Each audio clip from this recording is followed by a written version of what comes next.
Welcome to the Steve Reads His Post podcast. For those of you who are too busy or too lazy to actually read my post, I've taken on the huge effort of reading them to you. Enjoy. Dynamics 365, Buried Skeletons. Recently, our contact on a large multi-year customization effort for a customer left. The new person who came in seemed to be of a mind to change things up. What was a highly effective and collaborative effort suddenly became a battle over every hour build. I'm on the verge of kicking him the curb, but screwed by nature. There's an interesting anomaly in our business that can ultimately lead to disaster. The seeds are planted as soon as you hire a Microsoft partner. I don't think customers think about the end at the beginning. Why would they? They have no idea just how bound to that partner they will become over time. Houses of cards. You will ultimately be working with a person who is architecting your solution to meet your described requirements. Assuming they know what they are doing, they still have multiple ways to go about it. Best practices is a bullshit term, so don't get lured by it. While there are many ways to architect something wrong, there are also many ways to architect it right.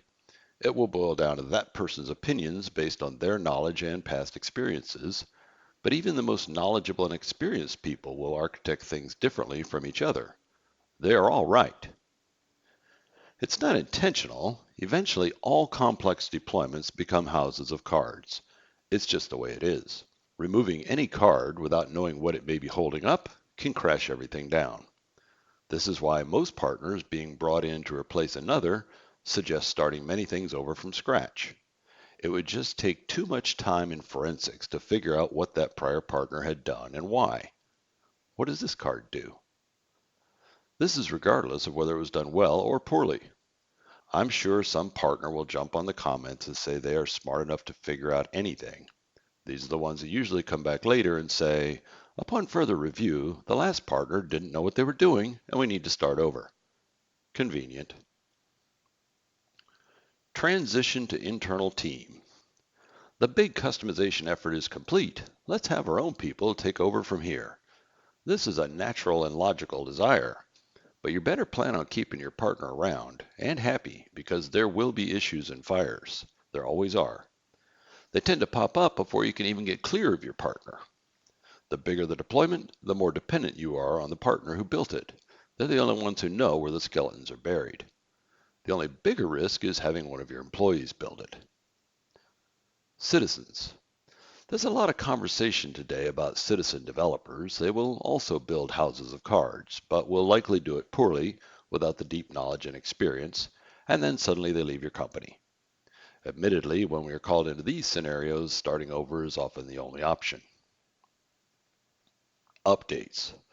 All platforms go through continuous updates, Microsoft Business applications included. These can not only bring new features, but occasionally can deprecate features you are using. As a customer with your own business concerns, you will likely not be up to speed on these and will instead discover them one day when things stop working. That would be a fire, and you better have a brigade at the ready. Better yet, if you've maintained a good relationship with your partner, they'll give you a heads up and be there to make sure things continue to go smoothly. Universal. This is not a Microsoft Business Applications phenomena. This is the same for all platforms that allow for broad customization. The same was true when we were Salesforce.com partners. It's also not new. The same was true for that Access database solution Joe built for you 10 years ago. And then he was hit by a bus and died. Damn, Joe. Summary. Eventually your partner will have you buy your underwear band. Whether they give you a wedgie will have a lot to do with who they are and how you've engaged with them. The cost of changing them will be very high and last a very long time. Choose wisely.